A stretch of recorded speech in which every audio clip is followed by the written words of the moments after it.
குரலின் அர்த்தமுள்ள அருள்வாழ்வு அறிவோம். 1-2 வழங்குபவர் அருண்முனைவர் ஆ. சூசைராஜா, பிரான்சிஸ்கன் கப்புச்சின். நாள் 1-2-01-2024 வெள்ளி. பிரான்சிஸ்கன் சகோதரத்துவ குழுமத்தின் வாழ்க்கை முறை. மாசில் வீணையும் மாலை மதியமும் வீசு தென்றலும் வீங்கில வேணிலும் மூசு வண்டரை பொய்கையும் போன்றதே ஈசன் எந்தை இணையடி நிழலே என்ற படைத்தவரிடம் பக்தி நிற ஈடுபாடு கொண்ட பிரான்சிஸ் தனது மனமாற்றத்திற்கு முன்பு இந்த சான் தமியானோ ஆலயத்தை பற்றி கண்ட காட்சியில் எண்ணற்ற பார்வை இழந்தோர் இந்த ஆலயத்தை சுற்றி முழந்தாளிட்டு விண்டக நோக்கி தங்கள் முகத்தை உயர்த்தி இருந்தனர். அவர்கள் அனைவரும் தங்கள் கரங்களை உயர்த்தி தேம்பும் குரல் எழுப்பி 2 தீமோத்தி 2:3 தங்களுக்கு ஒளி தந்து கருணை காட்டும்படி கடவுளிடம் கதறி கெஞ்சி கேட்டு கொண்டிருந்தனர். அப்போது விண்ணிலிருந்து ஓர் பேரொளி இறங்கி வந்து அவர்கள் மத்தியில் பரவி இருக்கும் ஒவ்வொருவருக்கும் அவரவர்கள் ஆசைப்பட்ட பார்வையையும் உடல்நலத்தையும் அளித்ததாக கண்டார் அசிசியார். வாழும் கலை அறியா மனிதன் உலகில் பிறந்த எல்லா உயிர்களும் இன்புற்று வாழவை விரும்புகின்றன.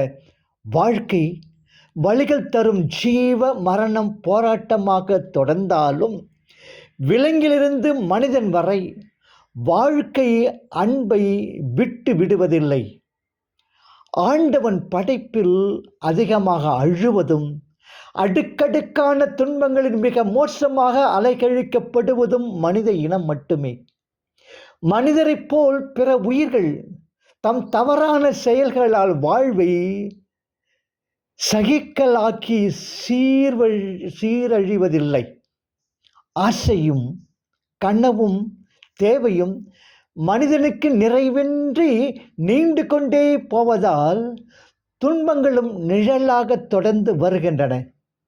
மனிதன் வாழும் கலையை அறியாத வரைக்கும் மண்ணில் நல்ல வண்ணம் வாழ முடியாது. 1000 கோடி வண்டிகளில் தானியம் வந்து குவிந்தாலும் தனக்கு தேவை ஒரு படிதான் என்றும், பறந்து விரிந்த மாளிகை அமைந்தாலும் தான் படுக்கும் இடம் 6 அடி நிலந்தான் என்றும் எவனுக்கு தெளிவு பிறக்கிறதோ அவனே வாழத் தெரிந்தவன். பஞ்சனையும் வெறுந்தரையும் அறுசுவை உணவும் அரிசி கஞ்சியும் எவனுக்கு ஒன்று போல் படுகிறதோ அவனுக்கு துன்பமில்லை. வெற்றி தோல்வி, லாபம் நஷ்டம், மகிழ்ச்சி துயரம் ஆகியவை எவனுக்கு சமமாக தோன்றுகிறதோ அவனுக்கு பிரச்சனை இல்லை. விதையின் செயல் தன்னால் செய்யப்பட்ட அறச்செயலே ஒருவனுக்கு இம்மையிலும் மறுமையிலும் விண்ணகத்திலும் மண்ணகத்திலும் நன்மையை தரும். விதையின்றி எதுவும் விளையாது. நற்செயலை செய்யாமல் சுகத்தை அடைய முடியாது. அடக்கம், பொறுமை, துணிவு, வலிமை, உண்மை, ஞானம், உயிர்கொள்ளாமை ஆகிய நற்பண்புகளே வாழ்வில் மனிதன் கடைபிடிக்க வேண்டியவை. மாசில் வீணையும் மாலை மதியமும் வீசு தென்றலும் வீங்கில வேணிலும் மூசு வண்டரை பொய்கையும் போன்றதே ஈசன் எந்தை இணையடி நிழலே என்ற படைத்தவரிடம் பக்தி நிற ஈடுபாடு கொண்ட பிரான்சிஸ் தனது மனமாற்றத்திற்கு முன்பு இந்த சான் தமியானோ ஆலயத்தை பற்றி கண்ட காட்சியில் எண்ணற்ற பார்வை இழந்தோர் இந்த ஆலயத்தை சுற்றி முழந்தாளிட்டு விண்டக நோக்கி தங்கள் முகத்தை உயர்த்தி இருந்தனர். அவர்கள் அனைவரும் தங்கள் கரங்களை உயர்த்தி தேம்பும் குரல் எழுப்பி 2 தீமோத்தி 2:3 தங்களுக்கு ஒளி தந்து கருணை காட்டும்படி கடவுளிடம் கதறி கெஞ்சி கேட்டு கொண்டிருந்தனர். அப்போது விண்ணிலிருந்து ஓர் பேரொளி இறங்கி வந்து அவர்கள் மத்தியில் பரவி இருக்கும் ஒவ்வொருவருக்கும் அவரவர்கள் ஆசைப்பட்ட பார்வையையும் உடல்நலத்தையும் அளித்ததாக கண்டார் அசிசியார். வாழும் கலை அறியா மனிதன். உலகில் பிறந்த எல்லா உயிர்களும் இன்புற்று வாழவை விரும்புகின்றன. வாழ்க்கை வழிகள் தரும் ஜீவ மரணம் போராட்டமாக தொடர்ந்தாலும் விலங்கிலிருந்து மனிதன் வரை வாழ்க்கை அன்பை விட்டு விடுவதில்லை. ஆண்டவன் படைப்பில் அதிகமாக அழுவதும் அடுக்கடுக்கான துன்பங்களில் மிக மோசமாக அலைக்கழிக்கப்படுவதும் மனித இனம் மட்டுமே. மனிதரைப் போல் பிற உயிர்கள் தம் தவறான செயல்களால் வாழ்வை சகிக்கலாக்கி சீரழிவதில்லை.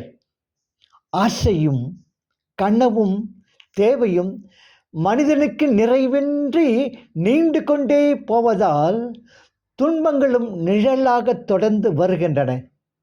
மனிதன் வாழும் கலையை அறியாத வரைக்கும் மண்ணில் நல்ல வண்ணம் வாழ முடியாது. 1000 கோடி வண்டிகளில் தானியம் வந்து குவிந்தாலும் தனக்கு தேவை ஒரு படிதான் என்றும், பறந்து விரிந்த மாளிகை அமைந்தாலும் தான் படுக்கும் இடம் 6 அடி நிலந்தான் என்றும் எவனுக்கு தெளிவு பிறக்கிறதோ அவனே வாழத் தெரிந்தவன். பஞ்சனையும் வெறுந்தரையும் அறுசுவை உணவும் அரிசி கஞ்சியும் எவனுக்கு ஒன்று போல் படுகிறதோ அவனுக்கு துன்பமில்லை. வெற்றி தோல்வி, லாபம் நஷ்டம், மகிழ்ச்சி துயரம் ஆகியவை எவனுக்கு சமமாக தோன்றுகிறதோ அவனுக்கு பிரச்சனை இல்லை. விதையின் செயல் தன்னால் செய்யப்பட்ட அறச்செயலே ஒருவனுக்கு இம்மையிலும் மறுமையிலும் விண்ணகத்திலும் மண்ணகத்திலும் நன்மையை தரும். விதையின்றி எதுவும் விளையாது. நற்செயலை செய்யாமல் சுகத்தை அடைய முடியாது. அடக்கம், பொறுமை, துணிவு, வலிமை, உண்மை, ஞானம், உயிர்கொள்ளாமை ஆகிய நற்பண்புகளே வாழ்வில் மனிதன் கடைபிடிக்க வேண்டியவை. உண்மையை அடித்தளமாகவும் நீதியை இலக்காகவும் அளவுகோலாகவும் அன்பை உந்து விசையாகவும் சுதந்திரத்தை வழிமுறையாகவும் கொண்டு அமைய வேண்டும் என்கிறார் 23ஆம் அருளப்பர் தமது அவனியில் அமைதி என்ற சுற்று மடலில். இவைகளே அசிசியாரின் குழும கடுமையான ஒழுக்க கட்டுப்பாடு எனலாம். உய்வதின் உறுதியான நோக்கம் கொண்டு கிறிஸ்துவின் மாவீரன் பிரான்சிஸ் தனது உடலை எல்லா விதத்திலும் காத்தாரில்லை. அது தனக்கு அந்நியமானது போல் அதனை சொல்லாலும் செயலாலும் புண்படும்படி விட்டுவிட்டார். யாரேனும் இதை அனுபவித்த வாதைகள் அனைத்தையும் கணக்கிட்டு காட்ட விரும்பினால் அவை திருத்தூதர்கள் புனிதர்கள் பட வேண்டிய வாதைகளின் பட்டியலையும் மிஞ்சியதாக இருக்கும். அந்த முதல் பள்ளியில் உறுப்பினர்களாக சேர்ந்தவர்கள் எல்லாவித துன்பங்களுக்கும் தங்களை உட்படுத்தி கொண்டனர். அப்போது ஆவியிடமிருந்து ஆறுதல் பெறாமல் மற்றவர்களிடத்தில் ஆறுதல் தேடுவது குற்றமாக கருதப்பட்டது. அவர்கள் இரும்பாலான இடைக்கச்சையையும்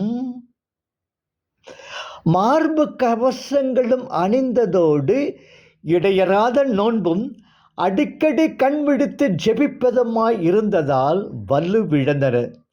அவர்கள் மேல் பற்றுதல் உள்ள ஆயனின் நிலையான எச்சரிக்கையினால் தங்கள் தன்மறுப்பு செயல்களில் கடுமையை தளர்த்தி கொள்ளாமல் இருந்தால் அவர்கள் பல முறை நிலை குலைந்து போயிருப்பர், அவமானப்பட்டிருப்பர்.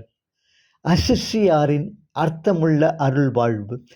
எந்த உயிருக்கும் தீமை செய்யாமல் எல்லோரிடமும் நட்பும் கருணையும் கொண்டு அகந்தையை துறந்த இன்பத் துன்பங்கள் சமமாக ஏற்று அநீதி ஆசையை விட்டொழித்து அறத்தின் பாதையில் நல்ல வண்ணம் யாரும் வாழலாம். அடுத்தவருடனான உறவில் உங்களது எதிர்வினை, உங்களுக்குள் இருக்கும் விருப்பம், நம்பிக்கை, கவலை, அச்சம் ஆகியவற்றை பொறுத்தே அமையும்.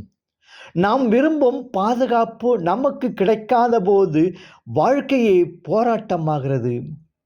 ஓர் அறையில் நீங்கள் அமர்ந்தபடி மலர்களின் நிறங்கள், காக்கை கரைவது, நாய் குரைப்பது, மனிதர்கள் நடந்து செல்வது, ஆதவனின் அஸ்தமன காட்சி, நட்சத்திரங்கள் என்று வெளியே இருப்பதை அறிய முடிகிற போது உங்களுக்குள்ளே இருக்கும் எண்ணங்களை, உணர்வுகளை, நோக்கங்களை, உந்துதல்களை, தவறான அபிப்பிராயங்களை, பொறாமையை, பேராசையை அறிந்து கொள்ள முடியும். இவைகளில் அசிசி பிரான்சிஸ் தேர்ந்து தெளிந்தார், அர்த்தமுள்ள அருள் வாழ்வு நடத்தினார். நாளை சந்திப்போமா?